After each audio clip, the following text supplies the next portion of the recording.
Olá pessoal, tudo bom? Ótimo! Bem-vindos ao canal Falas do Henrique, que sou eu. E como vocês já sabem, aqui no nosso canal a gente fala sobre exemplos edificantes de pessoas que deixaram sua marca na história e de acontecimentos que com o passar do tempo se tornaram importantes. Como vocês sabem também, a gente está falando do livro Bezerra de Menezes, O Médico dos Pobres, que é esse que está aparecendo aqui no canto, ó. Bezerra de Menezes, O Médico dos Pobres, do Francisco Aquarone, tá bom? Então vamos lá. Continuando então. Em 1864, Bezerra de Menezes, que fora reeleito para o cargo de vereador, casou-se pela segunda vez com a dona Cândida Augusta de Lacerda Machado, que era irmã da sua primeira esposa. Essa, porém, ficou com o Bezerra de Menezes até o fim de sua vida e lhe deu mais 7 filhos. E durante esse tempo ela nunca negou ao Bezerra nem carinho e nem os amparos necessários que o Bezerra precisava. E por que isso? Porque o Bezerra se desdobrava nas suas atividades e na política.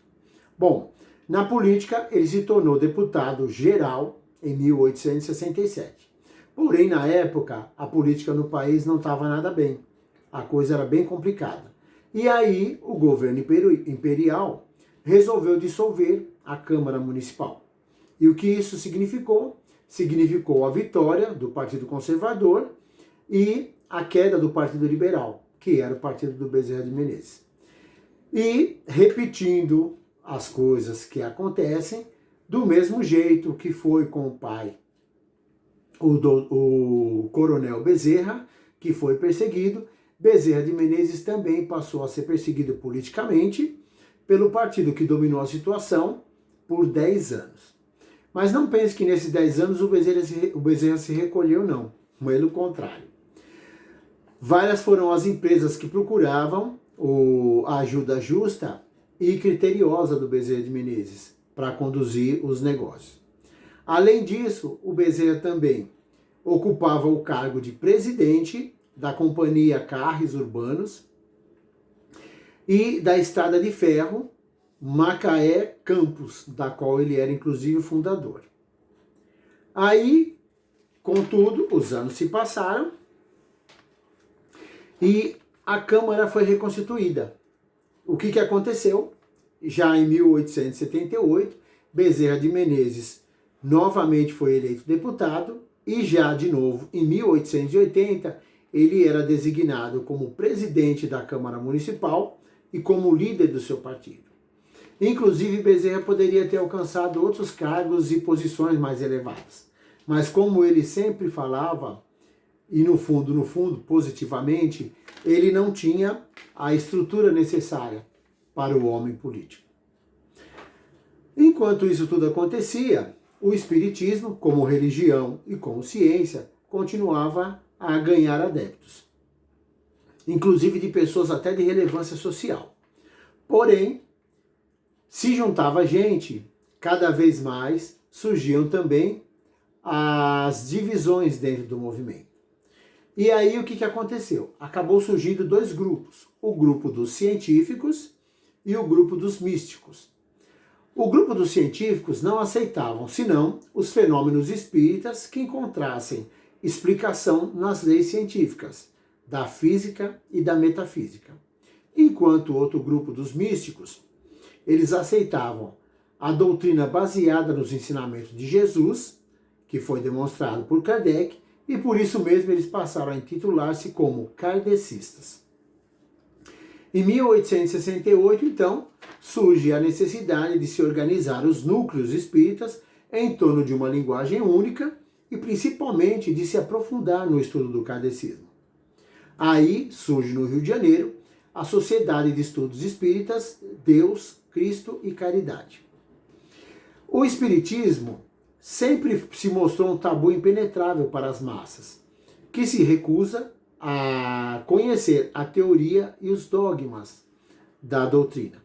Mas que, quando as pessoas se veem frente a frente com os problemas espirituais, né, independente da cultura, logo a doutrina se revela como uma fonte de conforto moral e principalmente como uma fonte de socorro. E com todos esses problemas, cada vez mais pipocando, né? Tanta coisa para resolver, a doutrina passou a ter cada vez menos seguidores ou menos pessoas se engajando no movimento. Até que fatos começaram a acontecer. E aí esses fatos, quando aconteciam, davam novo impulso à doutrina. A gente pode citar aqui, entre vários casos, né? O caso de um advogado ilustre da época, o senhor Antônio Luiz Saião, que ele se tornou, inclusive, um seguidor fervoroso da doutrina e, principalmente, ele começou a difundir a doutrina, emprestando a ela a sua credibilidade e cultura. E como aconteceu isso? O senhor Saião viu-se desesperado pela enfermidade da esposa dele, que corroía o organismo da coitada, da pobre, né? E desenganada por vários médicos, ele, no desespero total, resolveu aceitar o convite de um amigo dele que sempre vivia falando para ele nas reuniões espíritas. E por que isso? Porque nessas reuniões espíritas, como era comandada pelos homeopatas, ilustres na época inclusive, toda pessoa que chegava lá com uma necessidade de cura saía com uma receita homeopática e que muitas vezes davam certo. Então o desespero do senhor Saião era tão grande que ele resolveu ir nessa reunião. Foi na reunião, pegou então a receita homeopática, voltou para casa e esperou o milagre. Milagre esse que felizmente aconteceu. Ou seja, a homeopatia indicada começou a fazer efeito e após uma longa e paciente luta, a esposa do senhor Saião se viu revigorada e finalmente curada da doença. E aí isso mexeu com ele. Outros fatos se passaram, né? Passaram a se suceder. E, inclusive, o mesmo aconteceu com um advogado ilustre na época, que era o senhor Augusto Elias da Silva. E foi tão forte que ele acabou fundando, inclusive, o Reformador, que foi um órgão criado justamente para difundir ainda mais a doutrina espírita. Só que, quando ele fundou esse Reformador, a imprensa diária, né, que já era solidificada, começou a despejar uma chuva de injúrias e de insultos e insinuações sobre tanto o jornalista como sobre o órgão. O que aconteceu? O jornalista se viu no direito de retrucar isso, de revidar essas acusações. Porém, antes ele foi pedir conselhos para o Bezerra de Menezes. Chegando lá, Bezerra olhou para ele e, com toda a sua calma e sabedoria, disse que ele tinha que continuar assim, com o órgão, o Reformador, mas tinha que continuar com a ideia primeira, com aquela ideia que surgiu para difundir a doutrina. E que ele fizesse isso com afirmações, com afirmações a respeito da doutrina, né? Para ele ser firme nas colocações, mas ao mesmo tempo que ele não nivelasse os ataques, que deixasse isso para lá. E aí disse ainda: no combate ao ódio, não se deve combater com as armas do ódio. O combate, de preferência ao ódio, deve ser com amor. Então, esse era o verdadeiro sentimento do Bezerra de Menezes. Então é isso aí, pessoal. Espero mesmo que vocês tenham gostado do vídeo de hoje. Se você gostou, clica aí no joinha para ficar sabendo, tá bom?